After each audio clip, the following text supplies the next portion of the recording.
Class में बच्चे शोर मचा रहे थे।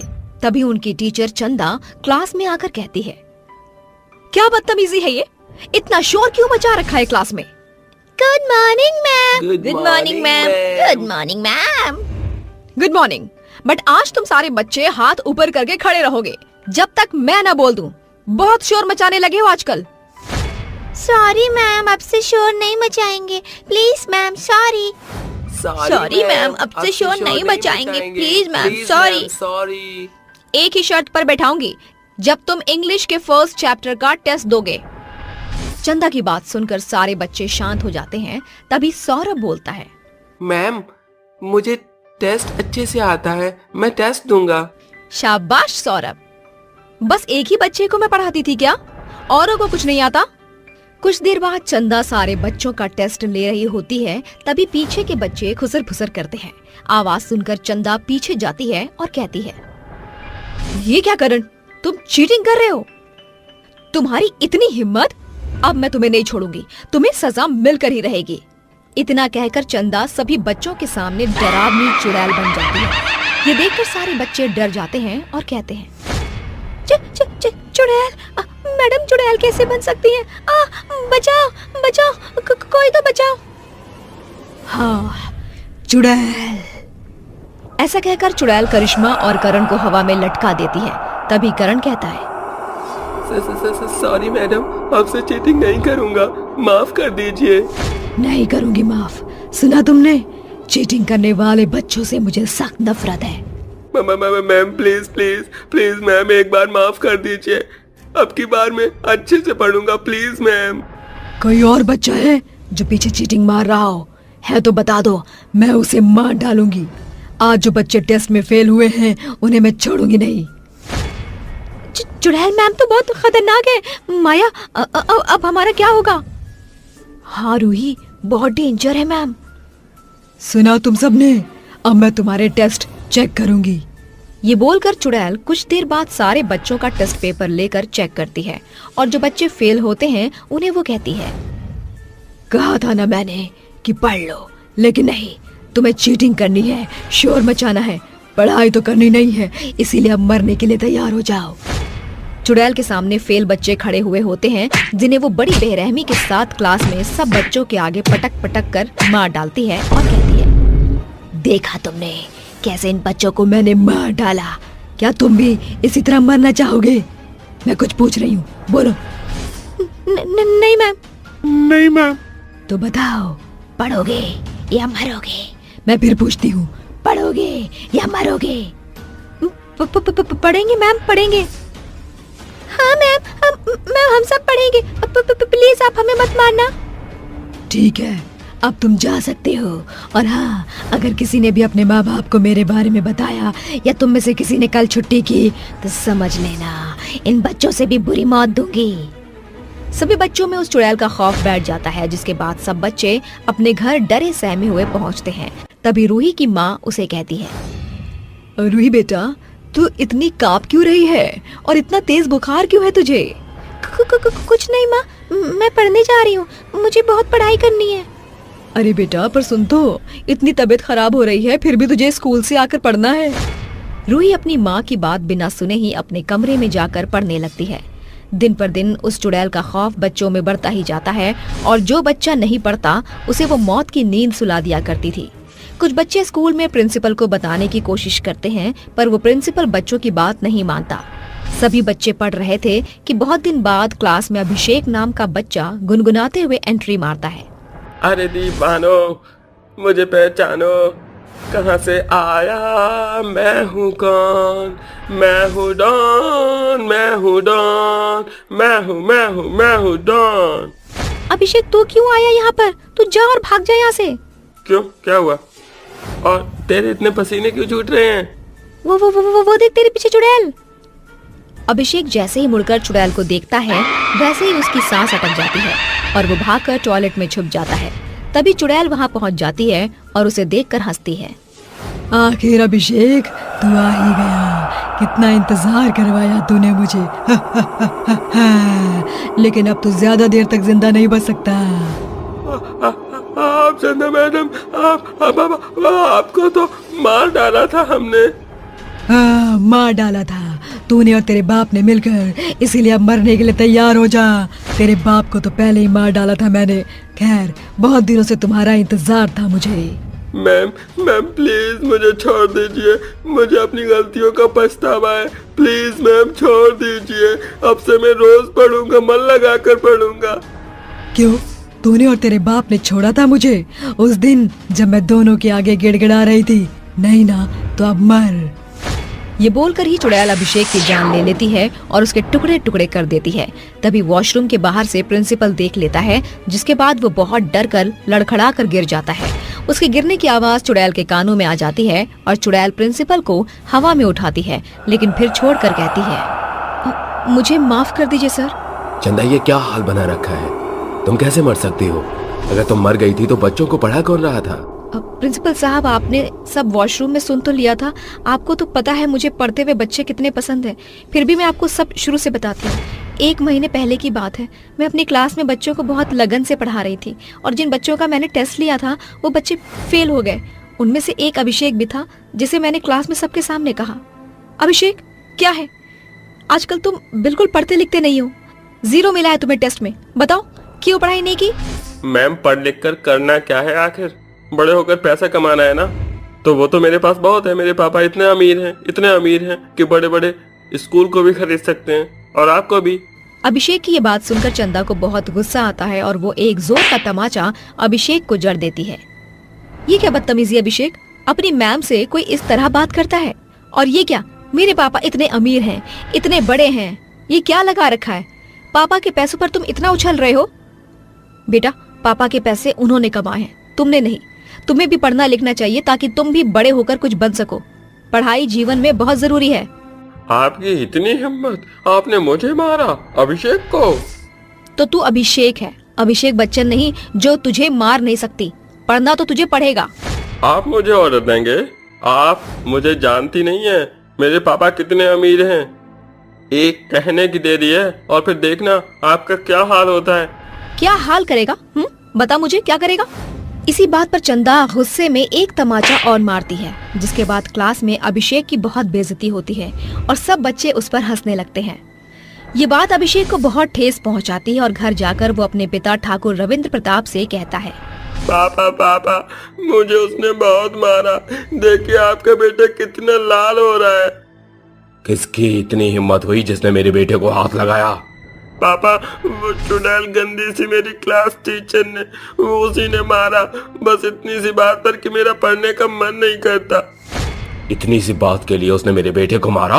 अब मैं उसे जिंदा नहीं छोड़ूंगा।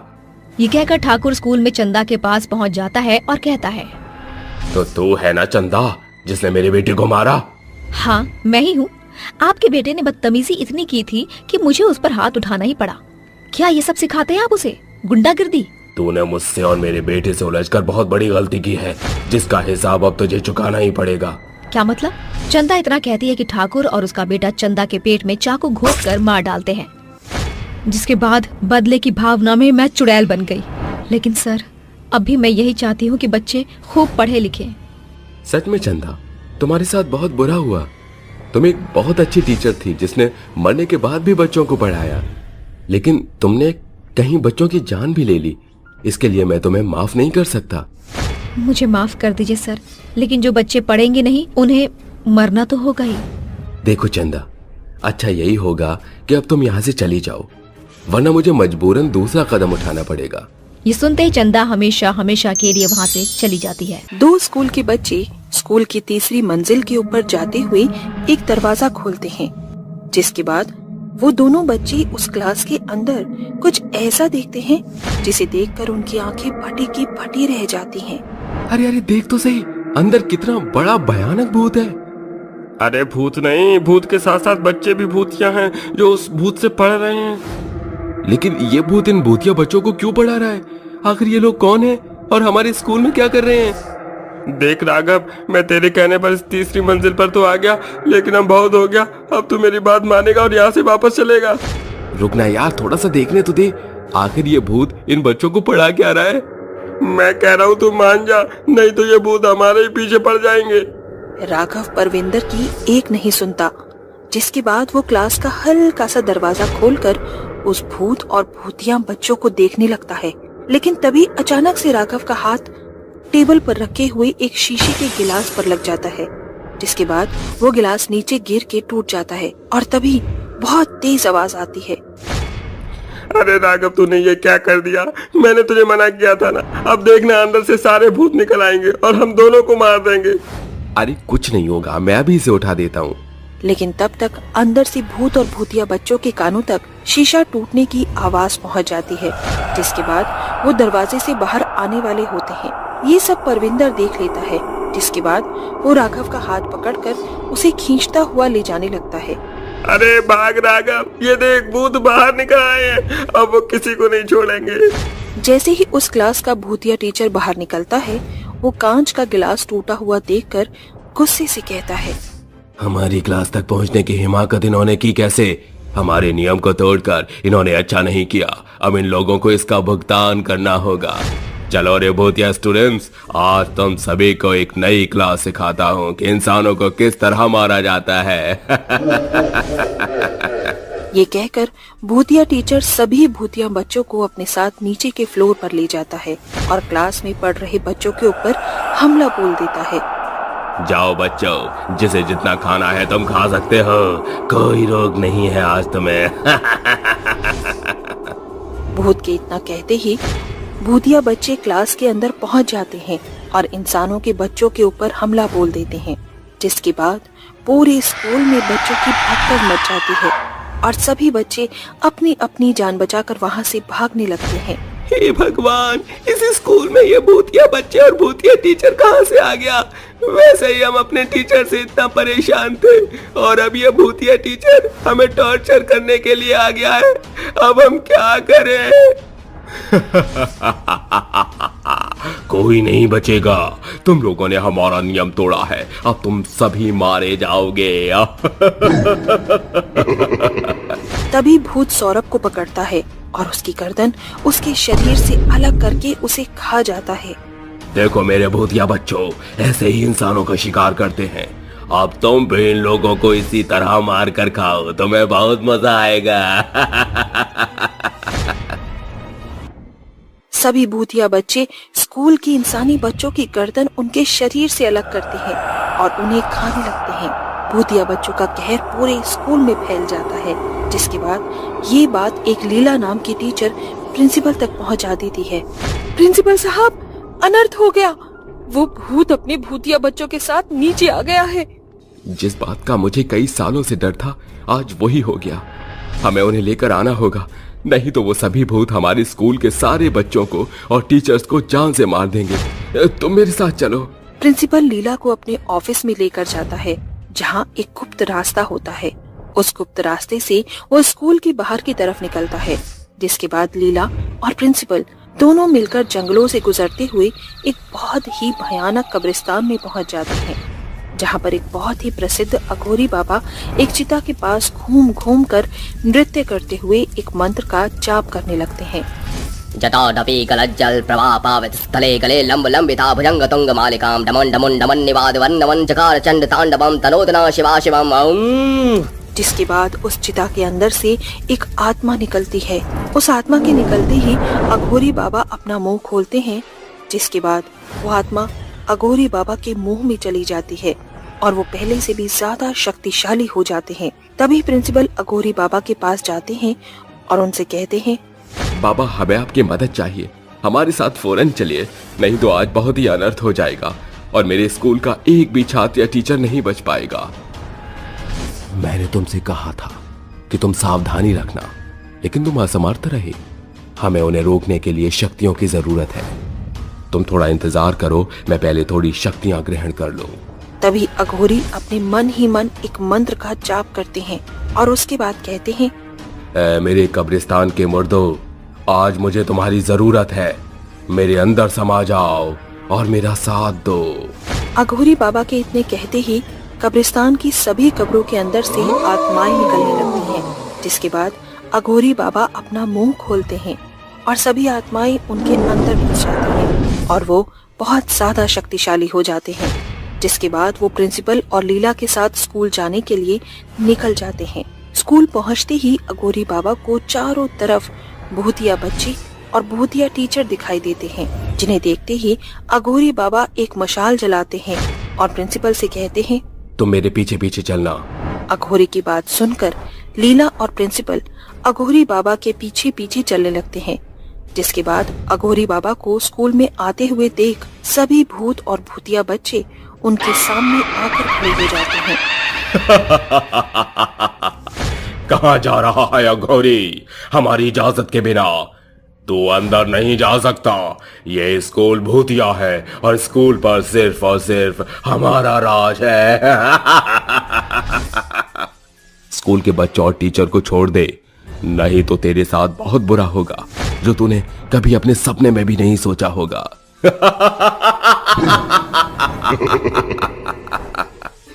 तेरी धमकियों से मेरा कुछ नहीं होने वाला। भूल गया वो रात जब मैंने तुझसे एक फैसला लिया था? हमने स्कूल का एक नियम बनाया था, अगर किसी ने वो नियम तोड़ा तो स्कूल पर सिर्फ और सिर्फ हमारा कब्जा होगा, और आज से स्कूल एक भूतिया स्कूल है। तभी अघोरी बाबा अपने मन ही मन पुरानी बातें याद करने लगता है, जिसमें कई साल पहले इस स्कूल को कुछ लोगों ने जलाकर राख कर दिया था। जिसके बाद कई सारे टीचर और कई सारे बच्चे उस आग में जलकर राख हो गए थे, लेकिन मरने के बाद भी उनकी आत्मा को शांति नहीं मिली और वो भूत बनकर गांव वालों को परेशान करने लगे। लेकिन अघोरी बाबा ने उन्हें रोकने के लिए उन्हें स्कूल की तीसरी मंजिल तक सीमित रखा, ताकि वो कभी इंसानों को परेशान न कर सके। मुझे सब याद है, लेकिन अब तुम्हें यहाँ से स्कूल को छोड़कर जाना होगा, क्योंकि इस स्कूल में इंसान पढ़ते हैं और उन्हें शिक्षा मिलनी बहुत जरूरी है।